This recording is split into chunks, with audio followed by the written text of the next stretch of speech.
If it doesn't fit, you must acquit. We, the jury, in the above entitled action, find the defendant, Orenthal James Simpson, not guilty of the crime of murder in violation of Penal Code Section 187A, a felony upon Nicole Brown Simpson.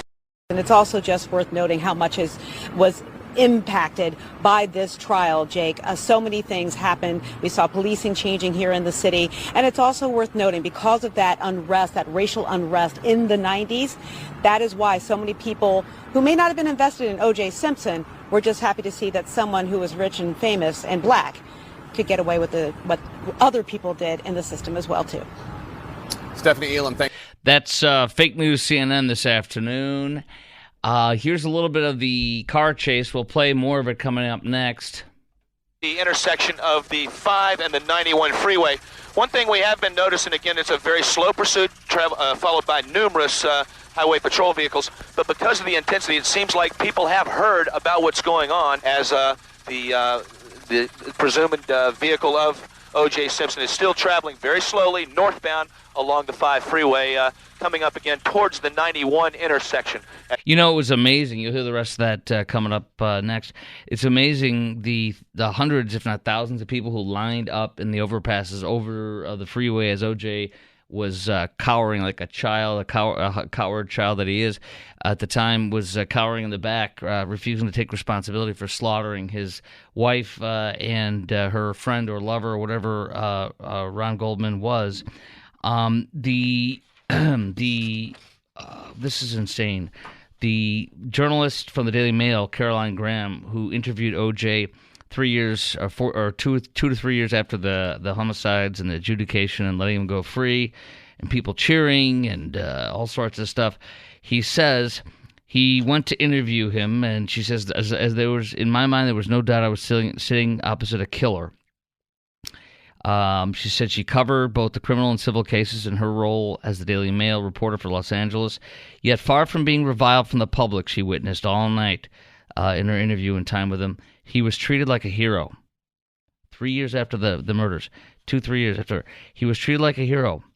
And I saw it all firsthand. At lunch, the stream of people coming to our table asking for autographs was nonstop. The chef came out of the kitchen to pose for a photo with a man recently judged by the courts to be a murderer. That was after he was found responsible for the murders in a civil court with a $33.5 million judgment against him. After our meal, O.J. asked me if I would like to accompany him to a local sports bar to watch that Sunday's big game. Turned out to be the most unnerving experience of my entire day, she says.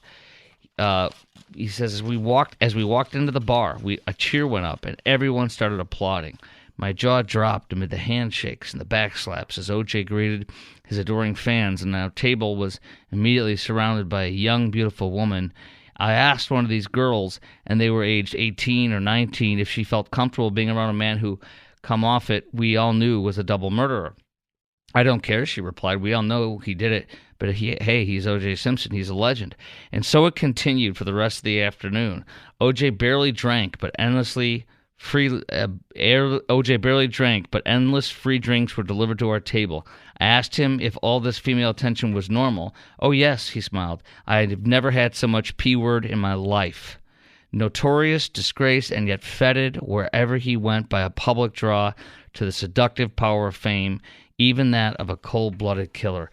This makes me think about, like, do you remember The Stand, Stephen King's The Stand, when the good people go to rural Kansas to be with an African-American elderly woman who was representative of the good side, if you will, God, and the bad people went down to Vegas, and they went with basically the devil's people.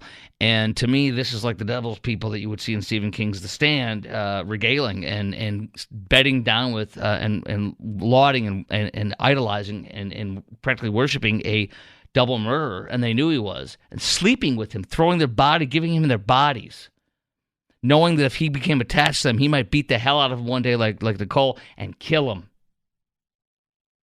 Can you believe this? I never read that until today either. I never knew that. This is insane. And if you think people are any different today, regardless of who they are or where they come from, you're wrong. There are many lost people who gravitate toward fame and fortune, even if it's somebody who will slaughter them. They will walk like lambs to the slaughter. Isn't that amazing?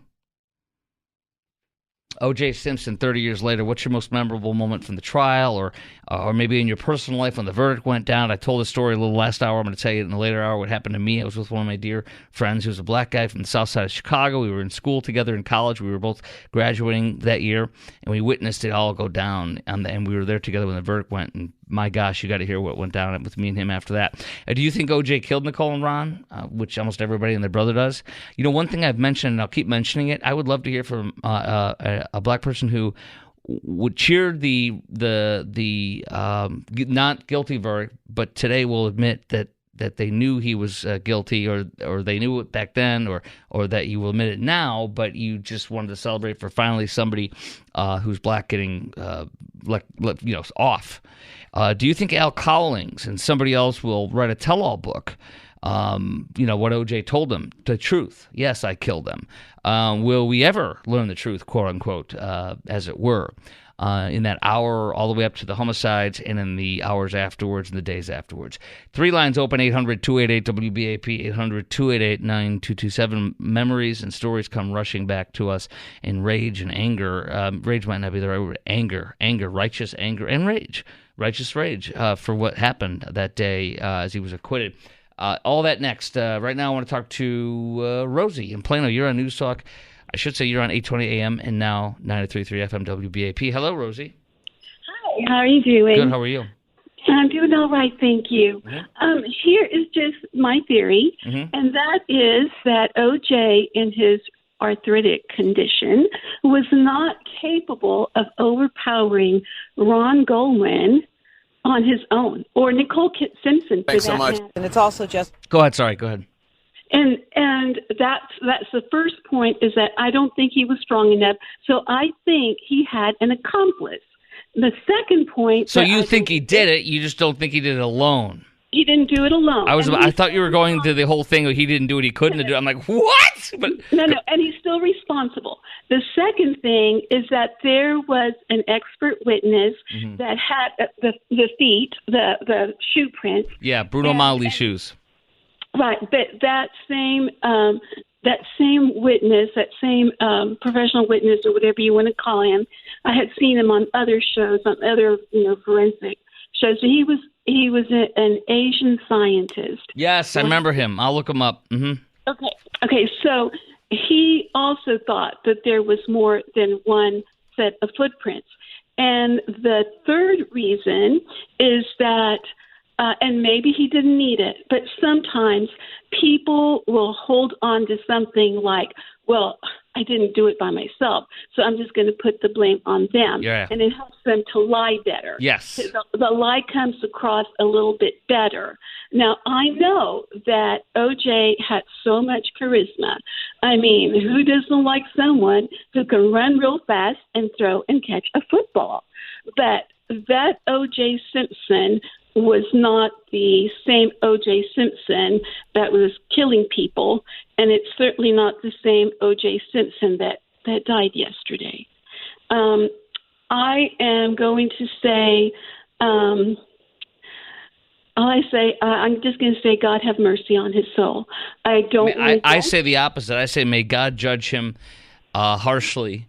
He's the one who's in charge, not me and you. But may God judge him in the way that His Word said, which is this guy's screwed. He's going to burn in hell, and he's got hell to pay. Unless he's asked God to receive him and stuff. But my point being is, exactly. Well, he will be judged. Your emotions. We're not going to get into the technical. Calm down. We're not going to get into the technicalities of it. Basically, may he be judged by God's standards, not ours, and they're not going to be good for him. Rosie, thank you. Thank you for your call. All right, Henry Lee is that Asian doctor you're talking about, the forensic scientist in that case. He was launched to fame after that. So much more. You're going to hear one of the worst mistakes by the LAPD in handling evidence. I will share that with you, one I never heard of until today. Coming up next, more audio from that day. I will play you the full car chase, at least parts of it, coming up next as well. Danny in California, where the homicides and the chase happened. and very interesting. He was just over one of the freeways there. He'll share that story with us next. Plus your call on News Talk 820 WBAP, now on FM at 93.3. Make it a preset, by the way. 800-288-WBAP is our number. Traveling very slowly northbound along the 5 freeway, coming up again towards the 91 intersection. At that point, we'll just have to wait and see which way he's going to go. But at this point, it's still a fairly laid-back situation, a dangerous situation at the same time, because, again, the Highway Patrol does not want to intimidate, and I repeat, do not want to intimidate this vehicle into doing anything that they really don't want him to do. And the main thing is to get him pulled over as safely as possible. And there's only a couple ways that'll happen. One is him just pulling over and or running out of gas. So at this point, we can only pray that they'll be able to pull this off in a safe measure.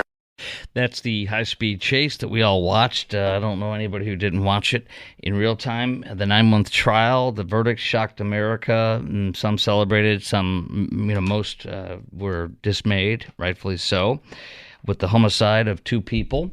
What's your most memorable moment from the trial, or perhaps in your personal life after the trial verdict came down and what you witnessed among friends, family, or neighbors? Do you think O.J. killed Nicole and Ron, which hard to find anybody who doesn't think it's the case? And do you think Al Collings or somebody else who was friends with O.J. drove the getaway car or was in his life personally before or after the homicides or during them, etc., or right after them, do you think that somebody will write a tell-all book or tell the truth about O.J., what O.J. told them? Like, yes, I murdered them, but I had to, quote-unquote, here's why. Do you think we'll ever learn the truth? Like, in other words, the whole story, ever? Well, maybe Al Collings will tell the truth and say, O.J. told me he did it when we were in that chase, but blah, blah, blah. I don't know. Man, I got so much more to share with you, including what the Goldman family, from Ron Goldman, who was slaughtered by O.J., as well as Nicole Brown Simpson. But the Goldman family won the rights to a Simpson manuscript that he was going to sell, and what they did with it was just brilliant. First, let's go to your call at 800-288-WBAP, and I have an update on that judge that was mentioned in the last segment, the Asian judge who testified with the imprints of the Bruno Mali shoes that were in the dirt that were O.J.'s. Danny in California, you've called in at 800-288-WBAP, 800-288-9227.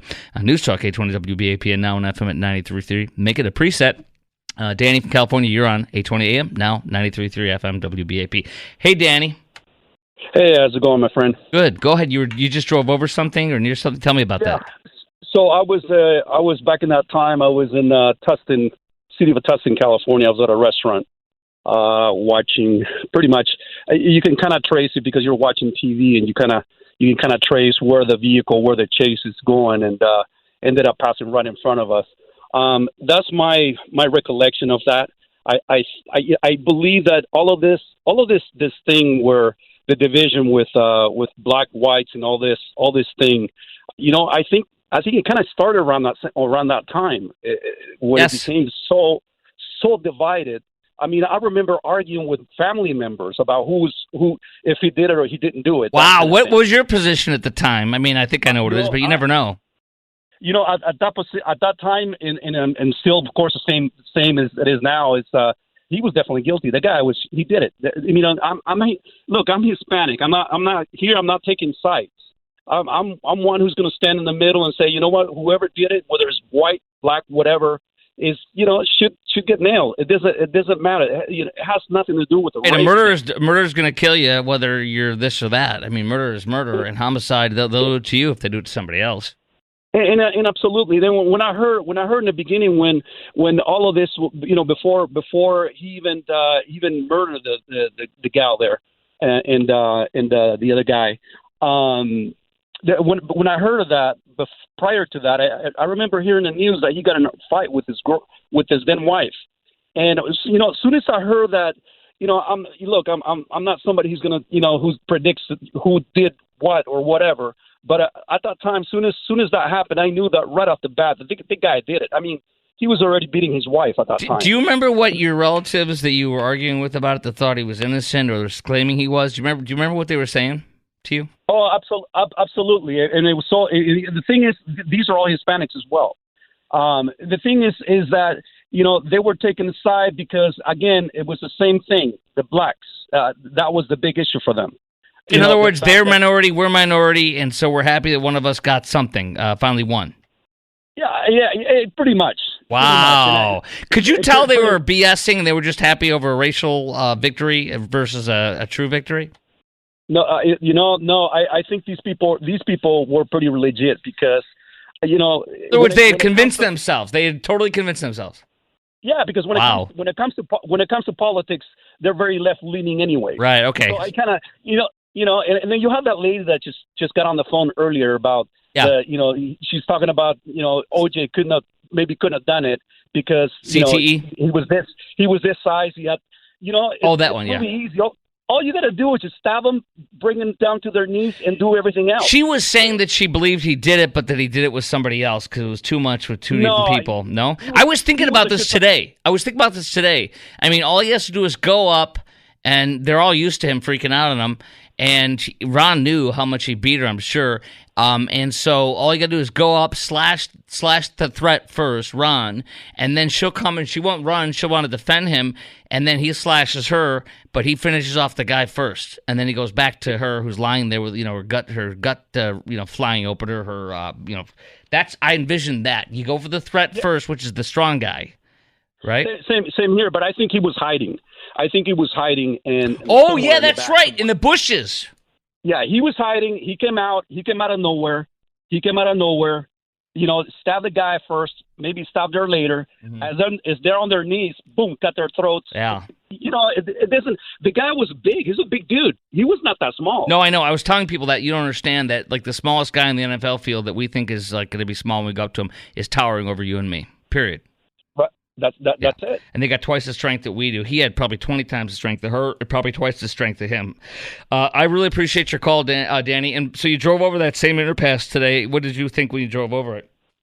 You know what? I've been around that. I mean, it's California. You're over all the time. Does it always come into your mind when you drive over it? I got to go, but does it always come into your mind when you drive over it?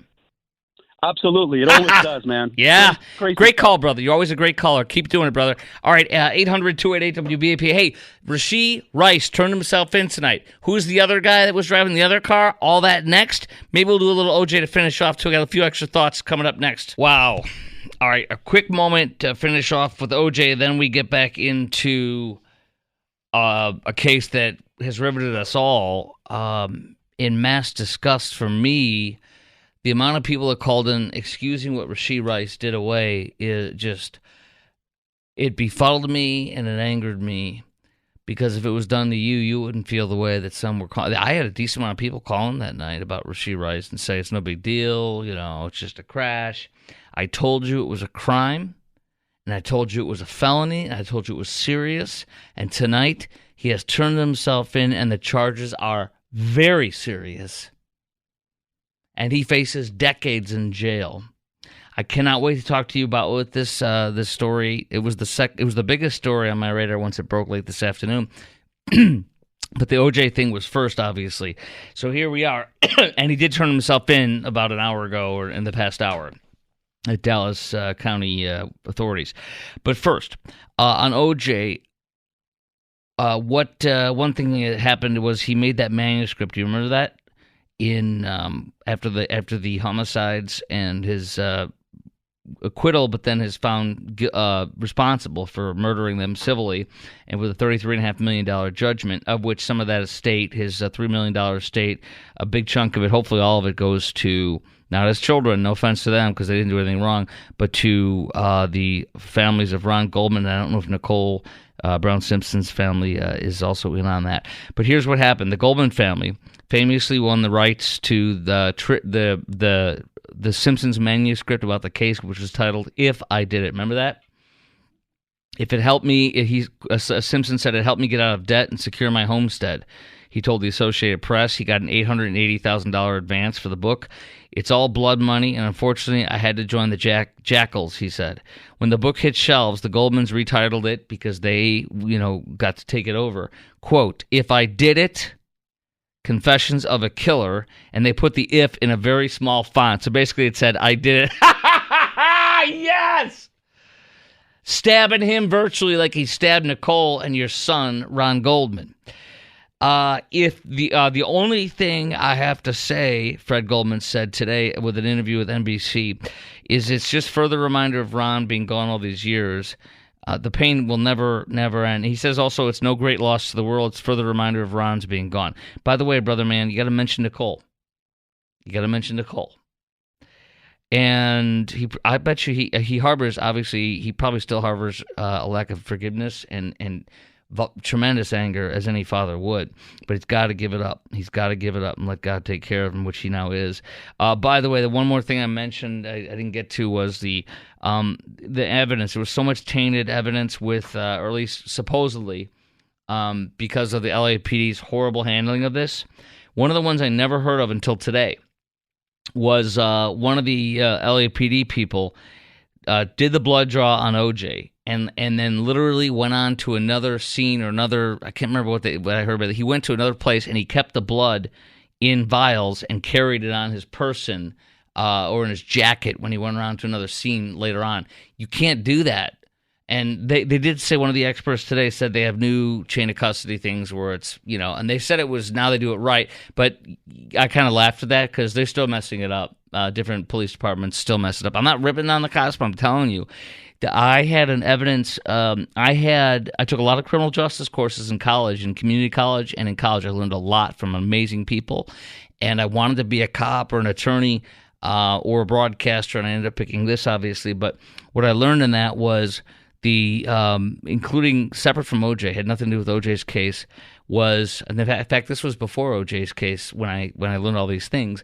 These cops will go to the scene, some of them, the incompetent ones or the incompetent investigators will go to the scene and they will walk on things. They won't the number one thing is you got to seal the crime scene off.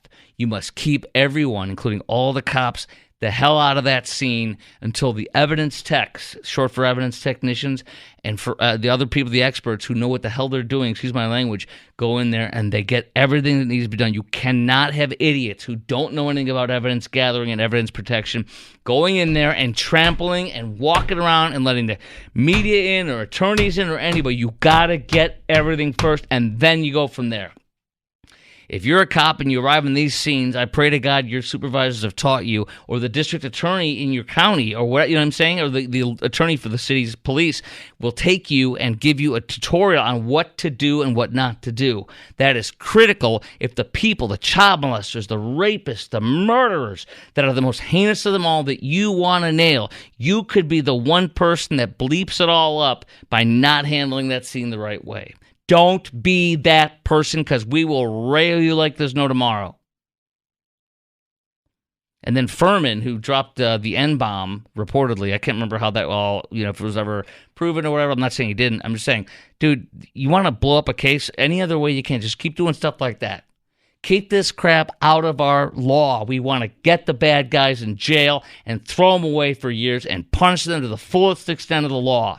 We can't get a death penalty case on one that we all think should be if you don't do it right. Don't bleep it up. And remember that before you do it. Just like you guys teach me, cops, is you have a plan in your head before it happens. You have an idea of what you're going to do. You know what you're going to do, plan it out beforehand. And, of course, circumstances change. But for the most part, you got to have an idea of what you're going to do when something happens. Not if, but when. Or if it happens. Then you can have it in your mind. And remember, oh, yeah, that's right. Whew, that was a little extra one right there, wasn't it?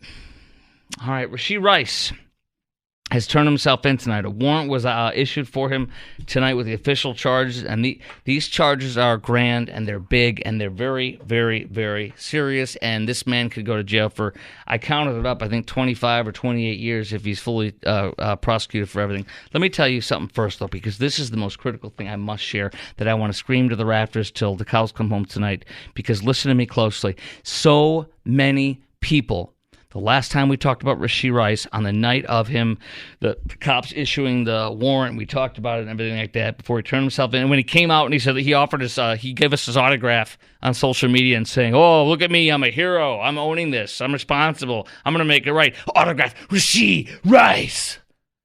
That A-word clown gave us his autograph on a statement about he was a hero. He broke his arm that night patting himself on the back. And many of y'all I'm telling you, there were several people that night that dismissed, and that became a topic in and of itself that night when we talked about this on the show, that many people called in and dismissed it and said there's no crime, there's nothing wrong, stop acting outraged, why are you so outraged, why are you doing this, what's wrong with you, all sorts of stuff. People calling in were like, you have this anger at him, and it's just so wrong, and it's just a car crash, it's just an accident. This is not an accident. Don't ever say it's an accident. It's just like a drunken driving. Reckless driving is just like a drunken driving. You choose to get in and do something, drive recklessly. You're playing Russian roulette, and you could kill somebody. And somebody else called that night and said, well, nobody died. Well, but nobody's dead. Nobody's dead. Oh, so you got to murder somebody before you go to jail for doing a felony. And I told you it was a felony. And people laughed it off, and people mocked me, and people said, why are you so mad? What's your problem? And I said, because I'm envisioning being that guy or that woman or coming home with my people, my kid, my wife, my daughter at that moment, and you're driving a Lamborghini in a Corvette, and you're recklessly driving at 6:30 in the evening when it's still light out. On a Saturday afternoon, we're coming home from church, at an activity at church on Saturday. We're coming home from a date with my beautiful wife coming back from downtown. And you hit me because you're drag racing, going in and out of cars when they're everywhere on 75 northbound by University. I tell you what, you throw the book. He might as well stood on the middle of 75 on the median and just put a gun out and pointed towards all these cars and shot randomly, hoping nobody died. Because it's Russian roulette, just like drunken driving. And now, behold, this man has been charged with multiple felonies because reckless driving, and I am right, I was right, is a felony in this, is a crime in the state of Texas. And I said that night, what he did was a crime. And behold, tonight, 8 felony counts, including aggravated assault. Do you know that aggravated assault is a precursor to murder? Do you know the only thing higher than aggravated assault when you get charged with this felony is murder? He was doing the exact thing that is charged as you're trying to kill somebody. Aggravated assault. That alone is up to 25 years. And you're going to tell me, I think we're up to 20 years, is it? And you're going to tell me this was no crime, and you're going to tell me it was just an accident. It was not an accident. It was never an accident. Just like drunken driving, it was a crash. Lines wide open on this. 800-288-WBAP is our number. More details when we come back. I have all the details on the charges, the time frame he could spend in jail, everything.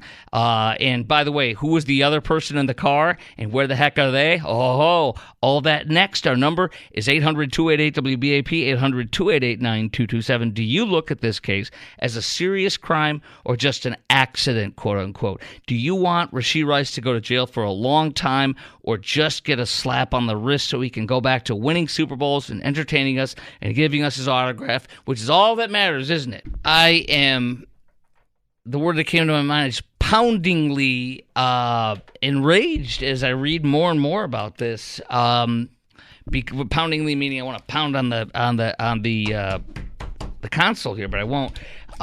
That's the old me. You got to control it.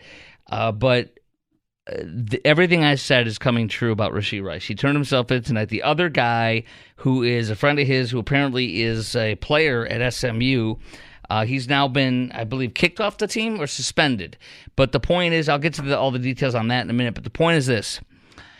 They found, what did I tell you? First of all, it was not an accident. It was a crash. Second of all, it was a felony, and it's a crime. I told you it was a crime. People dismissed it all night long, and looky, I am right. Multiple felonies, 8 charges in the case, 6 counts of collision involving bodily injury, 1 count of collision involving serious bodily injury, 1 count of aggravated assault. Now, that's the precursor to murder. Collision involving injury carries a penalty, the WFAA says, of imprisonment. Collision involving injury. You can go to prison for it in the Texas Department of Criminal Justice for not more than 5 years or confinement in the county jail for not more than a year, fine up to $5,000. Collision involving serious bodily injury is a third-degree felony, punishment in prison up to no more than 10 years, no less than 2 years. So Rashee Rice, if he's convicted of that, is going to go to jail for at least 2 years. Aggravated assault, here we go. I told you this was serious. I want to scream it, and people people mocked me that night. Some did. And I told you this is a crime. And people mocked me and said, it's just a crash. It's just an accident. No big deal. And I said, well, they walking away from the scene if that was you. So what? You just get their plates. I said, are you freaking kidding? What a lie. Aggravated assault, a second-degree felony punishable by 2 years to 20 years and a fine of up to $10,000.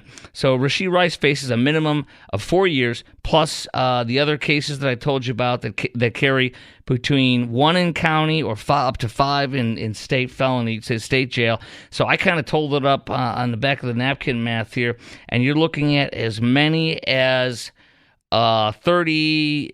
like 40 years or so. I mean, it could even be 50 years.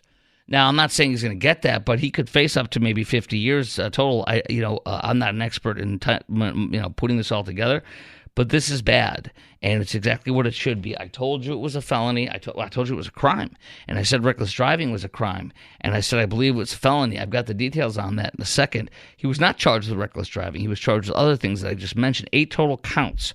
Now, guess what else? What did I tell you? I said I believe they were, the way they acted, they were probably high or drunk or something. And lo and behold, what did I tell you? I was right that something played a role in that too, which is why they just walked away and left people to die for all they knew.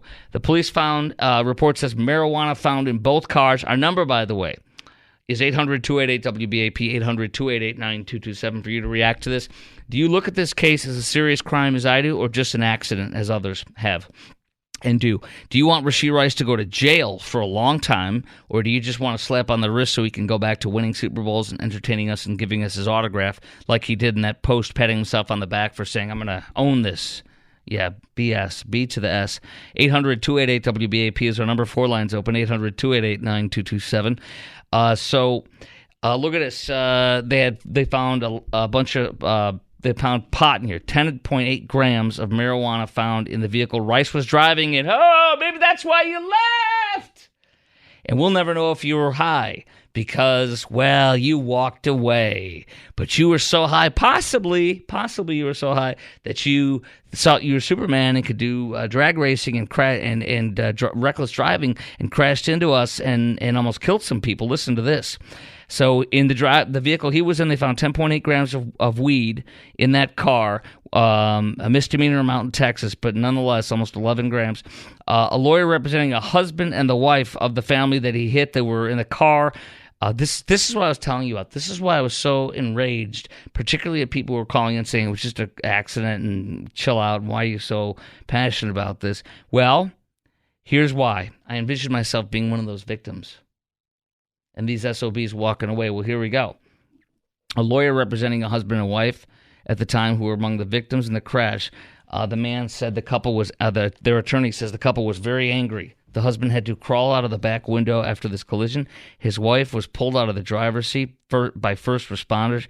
Quote, she had a very big laceration on her left eye. She's got several stitches that were put in the hospital and that were put in at the hospital. And the eye socket is completely swollen and black and blue. I want to scream. And you're going to tell me this is no big deal? And you're going to tell me if that was you, you would just be like, whatever, I'll get the plates and big deal, relax. It's not a crime. How dare you? And how dare you show no remorse for nothing for the families who died, who could have died. Because one guy said, well, nobody's died. Nobody died. Why would nobody died? As if there should be no punishment. So if you drive drunk and you hit somebody and almost kill them, if they don't die, no big deal. If you drive recklessly and speed race, drag race in the middle of 75 at 6:30 when there's lots of families on the road and you smash into them by driving on the shoulder of the road to go around people and you're reckless driving, chasing the other car chasing you, it's crashing in and causing a 6-car pileup, sending people to the hospital. This woman I'm telling you about. And you walk away, and people who called in that night, not everybody, but there were people. It was unbelievable to me. It was disgusting. They were saying, like I'm telling you, they're saying, oh, what's the big deal? Just get their plates and move on. No. This woman was taken to the hospital. She had a big laceration on her left eye, several stitches put in at the hospital, eye socket completely swollen, black and blue. And this was no big deal to you. How dare, shame on you. For everybody that said that night, shame on you. Anyway, 800-288-WBAP is our number, 800-288-9227. Do you look at this case as a serious crime or just an accident? Do you want Rashee Rice, who just turned himself in, surrendered, and got arrested? The mugshot's on my Twitter feed, at Chris Crock Show. That's at Chris Crock Show. Follow me on Twitter. What's wrong with you if you're not? At Chris Crock Show, ChrisKrock. Do you want Rashee Rice to go to jail for a long time or just get a slap on the wrist so we can go back to winning Super Bowls and entertaining us and giving his autograph? I got much more on this, including who's the other guy that was in the other car that was under Rashee's name being rented, and why is he still at large? Whoa, whoa, whoa. That's up next. Chris Crock Show, News Talk 820 WBAP, now on FM at 93.3, 800-288 WBAP is our number.